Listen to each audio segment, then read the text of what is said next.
Hello everyone, आप सभी का बहुत बहुत स्वागत है।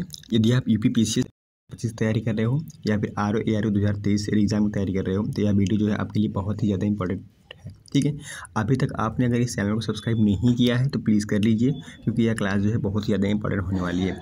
आज हम जो है 10 जो है बहुत ही महत्वपूर्ण जो है एमसीक्यूज़ करेंगे, जो आपकी परीक्षा के दृष्टि से बहुत जो है महत्वपूर्ण है। यहाँ से क्वेश्चन जो है बनते हैं और जो है आपको यहाँ से बहुत ज़्यादा बेनिफिट होने वाला है। ठीक है, तो यहाँ से 1-2 प्रश्न आपकी परीक्षा में आ सकते हैं। ठीक है, तो आइए जो आज का पहला प्रश्न देखते हैं। आज का पहला प्रश्न क्या है देखते हैं। इस सीरीज़ को प्लीज़ कंटिन्यू करिएगा। ये इस सीरीज़ का जो है 9वां वीडियो है ये। ठीक है, इसकी जो भी पीछे वाली वीडियो है उसको आप देख लीजिएगा। ठीक है, तो आइए जो शुरू करते हैं। आज का पहला क्वेश्चन देखते हैं। आज का पहला क्वेश्चन आपसे पूछा गया है, यहाँ पे आपसे पहला क्वेश्चन यह पूछा गया है कि जो पंचायती राज जो है सर्वप्रथम जो है कहाँ प्रारंभ किया गया था। जो पंचायती राज व्यवस्था है वह सर्वप्रथम कहाँ पे जो है प्रारंभ की गई थी।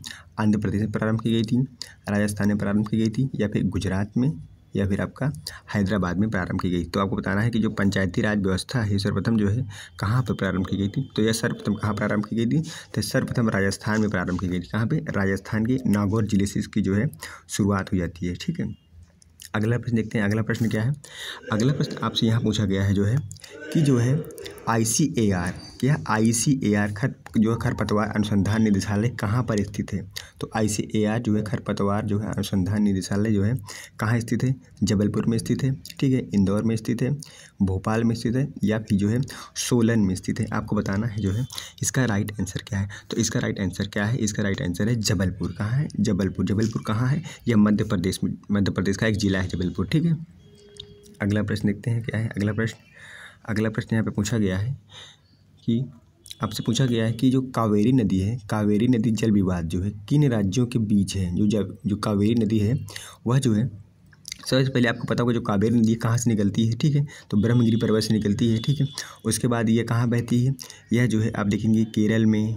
ठीक है, ऐसे केरल, कर्नाटक, तमिलनाडु होते हुए जो है ये जो है कहाँ पे बंगाल की खाड़ी में अपना वाटर जो है डिपॉजिट कर देती है। ठीक है, लेकिन इसमें कह रहा है कि जो है जो कावेरी नदी का जल विवाद जो है किन राज्यों में है। केरल में है, कर्नाटक में है, या तमिलनाडु में है, या फिर कर्नाटक में, तमिलनाडु, या फिर आंध्र प्रदेश में है, या फिर यहाँ पे कर्नाटक, तमिलनाडु, या फिर तेलंगाना में है, या फिर आंध्र प्रदेश, तेलंगाना और कर्नाटक में। तो आपको पता होगा किस किन किन राज्यों में है। केरल, कर्नाटक और तमिलनाडु राज्यों में जो है इसका जल विवाद रहता है। ठीक है, वाटर मतलब पानी के बंटवारे को लेकर। ठीक है, अगला प्रश्न देखते हैं। अगला प्रश्न क्या है। अगला प्रश्न आपसे यहाँ पे पूछा गया है कि हैदराबाद जो थी, हैदराबाद रियासत थी। ठीक है, जैसे जम्मू कश्मीर रियासत थी, ठीक है, हैदराबाद थी, जूनागढ़ रियासत थी, वैसे जो है हैदराबाद रियासत थी। तो पूछा गया हैदराबाद रियासत का जो है हैदराबाद का प्रथम निज़ाम कौन था। ठीक है, आपसे निज़ाम पूछा गया है। ठीक है, तो वहाँ के जो रूलर था, शासक था, उसके बारे में पूछा गया। तो प्रथम कौन था यहाँ पे मोहम्मद शाह था, या फिर आसफ जो है जा बहादुर था, या फिर नासिर जंग था, या फिर जो है आसफ जहाँ शाह था। तो आपको बताना है इसमें से जो है कौन राइट आंसर है। तो इसमें अगर राइट आंसर की बात करें तो हैदराबाद का जो प्रथम निज़ाम था वह कौन था, आसफ जहाँ शाह। कौन था, आसफ जहाँ प्रथम था। कौन, आसफ जहाँ प्रथम, यही क्या था, उसका जो है रूलर था। ठीक है, अगला प्रश्न देखते हैं। अगला प्रश्न क्या है। अगला प्रश्न आपसे यहाँ पूछा गया है जो है कि निम्नलिखित में से कौन सा जो अंतः जो है पर्वतीय पठार है। अंतः जो है पर्वतीय पठार का जो है एग्जाम्पल है। आपको बताना है कि भारतीय जो प्रायद्वीप है, इंडियन पेनिनसुलर जो है उसकी बात कर रहा है, या तिब्बतियन पठार, या मतलब जो तिब्बतियन जो है पठार है, या फिर जो है आपका ब्राज़ीलियन जो है पठार की बात कर रहा है, या फिर अरेबियन पठार। ठीक है, तो ये आपको यहाँ बताना है कौन सा जो है अंतः जो है पर्वतीय पठार का जो है क्या है यहाँ पे उदाहरण है। तो यहाँ पे जो है अंतः पर्वतीय पठार की बात करें तो यहाँ पे जो तिब्बतियन है जो पठार है, यही क्या है आपका जो है सही आंसर है। ठीक है, तो ये कौन सा पर्वतीय है, यह जो है अंतः पर्वतीय पठार का उदाहरण है। कौन, तिब्बतियन पठार। ठीक है, इसका राइट आंसर ये हो जाएगा। ठीक है, अगला प्रश्न देखते हैं। अगला प्रश्न क्या है। अगला प्रश्न आपसे यहाँ पे ये पूछा गया है जो है कि राष्ट्रीय कृषि आर्थिक एवं नीति अनुसंधान संस्थान, राष्ट्रीय कृषि, ठीक है, राष्ट्रीय कृषि आर्थिक एवं नीति अनुसंधान संस्थान कहाँ पर स्थित है।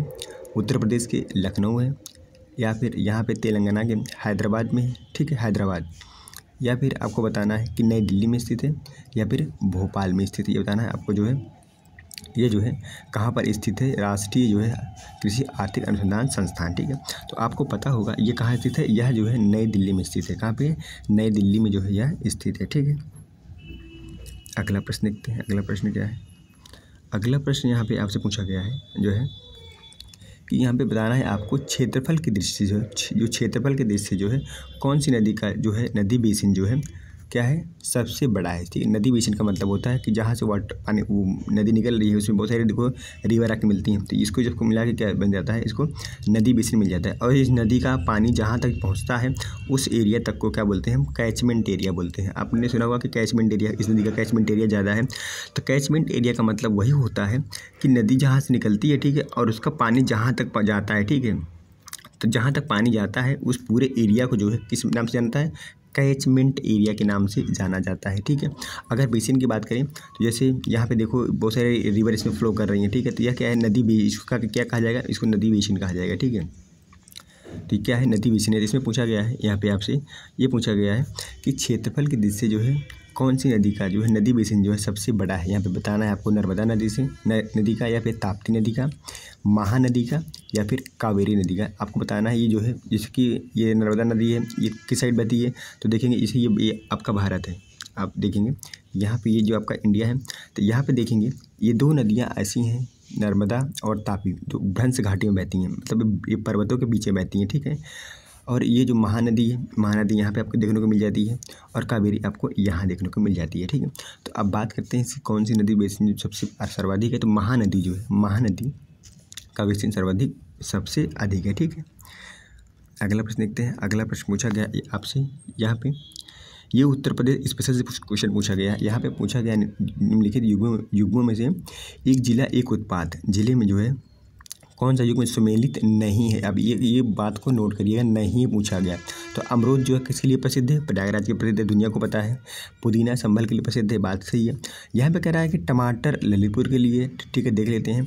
और यहाँ पे कह रहा है लहसुन जो है मैनपुरी की, जी हाँ, लहसुन मैनपुरी का है। ठीक है, लहसुन मैनपुरी का। आपको पता होगा ललितपुर में बारिश नहीं होती है, ना के बराबर होती है। तो भैया यहाँ पर टमाटर कैसे उग सकता है ना, आप कॉमन सेंस से यूज़ कर लगाओ कि भैया टमाटर कैसे उग सकता है यहाँ पर ललितपुर में, क्योंकि उसको पानी की मतलब अवेलेबिलिटी चाहिए, मतलब पानी की आवश्यकता होती है। वहाँ पे बारिश होती है, होती नहीं, अगर होती भी है तो ना के बराबर होती है, ना के बराबर होती है। ठीक है, तो इसका राइट आंसर क्या हो जाएगा, तो इसका राइट आंसर आपका सी हो जाएगा, यानी कि टमाटर जो है ललितपुर में नहीं उगाया जाता। ठीक है, अगला प्रश्न देखते हैं। अगला प्रश्न क्या है, अगला प्रश्न आपसे यहाँ पे पूछा गया है, आपसे अगला प्रश्न पूछा गया है कि जो है दाचीगाम, जो दाचीगाम राष्ट्रीय उद्यान है, यह कहाँ पे स्थित है। ठीक है, दाचीगाम राष्ट्रीय उद्यान जो है नेशनल पार्क, जो दाचीगाम नेशनल पार्क है कहाँ पर स्थित है, असम में स्थित है, सिक्किम में स्थित है, जम्मू कश्मीर में स्थित है, और जो है हिमाचल प्रदेश में स्थित है। ठीक है, तो आपको बताना है कहाँ पर स्थित है। तो आपको पता होगा दाचीगाम कहाँ पे, जम्मू कश्मीर में, जम्मू कश्मीर जो है राज्य में स्थित है दाचीगाम नेशनल पार्क। ठीक है, आज का अंतिम प्रश्न देखते हैं। आज का अंतिम प्रश्न क्या है, आज का अंतिम प्रश्न यहाँ पे पूछा गया है कि निम्नलिखित में से कौन सा देश जो है क्या है, स्थल रुद्ध है। ठीक है, स्थल रुद्ध, इसका मतलब है जो उसकी सीमाएं हैं जो है वो वाटर से, यहाँ पे वाटर बॉडी मतलब वाटर से वो नहीं लगती है। ठीक है, स्थल रुद्ध है। ठीक है, स्थल रुद्ध की बात करें, यहाँ तक पोलैंड है, जर्मनी है, या फ्रांस है, या फिर बेलारूस है। आपको पता होगा जो पोलैंड है, पोलैंड की सीमाएं जो हैं वाटर से लगती हैं, यहाँ पे वाटर से लगती हैं, देखेंगे आप तो उसके नॉर्थ साइड में। जर्मनी की देखेंगे तो जर्मनी का भी जो वाटर बॉडी से कनेक्शन है, बिल्कुल है। फ्रांस का देखेंगे तो फ्रांस से भी जो है आप देखेंगे यहाँ पे जो है वाटर बॉडी से कनेक्शन है। लेकिन अब देखेंगे बेलारूस को देखेंगे तो बेलारूस एक ऐसी कंट्री है जो लैंड लॉक कंट्री है। जैसे लैंड लॉक जैसे कि बहुत सारी कंट्रीज़ हैं, ठीक है, जैसे यहाँ पे क्या हुआ, यहाँ पे क्या होता है कि बहुत सारे कंट्रीज़ हैं, ठीक है, उसके बीच में यहाँ पे बेलारूस है। ठीक है, तो यहाँ पे वाटर बॉडी से इसकी कनेक्टिविटी नहीं है। ठीक है, तो यह एक स्थल रुद्ध देश है। तो इसका राइट आंसर क्या हो जाएगा, इसका राइट आंसर हो जाएगा आपका बेलारूस हो जाएगा। ठीक है, ये थे जो है आज के 10 प्रश्न। ठीक है, आप मुझे कमेंट करके जरूर बताइएगा जो है कि आपने जो है इस 10 प्रश्नों में कितने प्रश्न सही किए हैं। ठीक है, और ये भी बताइएगा कि आपको यह क्लास कैसी लगी। आप इस सीरीज़ को प्लीज़ फॉलो करिए। अगर आप जो है 2025 पीसीएस प्रीलिम तैयारी कर रहे हो या फिर आरओ और एग्ज़ाम की तैयारी कर रहे हो, तो यह वीडियो जो है आप जो है उन लोग दोस्तों को भी शेयर करें जो है इसकी तैयारी कर रहे हैं, क्योंकि यहाँ से जो है आपके 1-2 क्वेश्चन बन सकते हैं। ठीक है, तो इस सीरीज को प्लीज़ फॉलो करें, लाइक शेयर सब्सक्राइब इस चैनल को जरूर करें। ठीक है, मिलते हैं आपसे नेक्स्ट वीडियो में, तब तक के लिए आपका बहुत बहुत धन्यवाद। Thank you so much.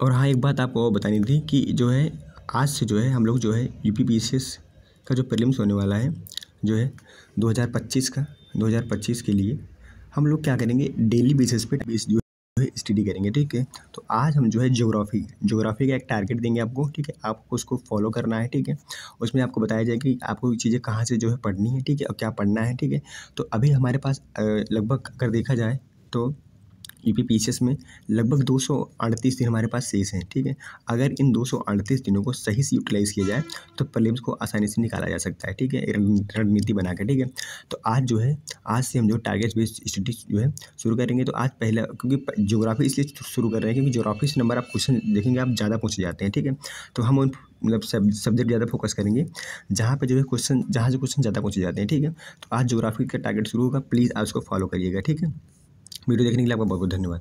Thank you.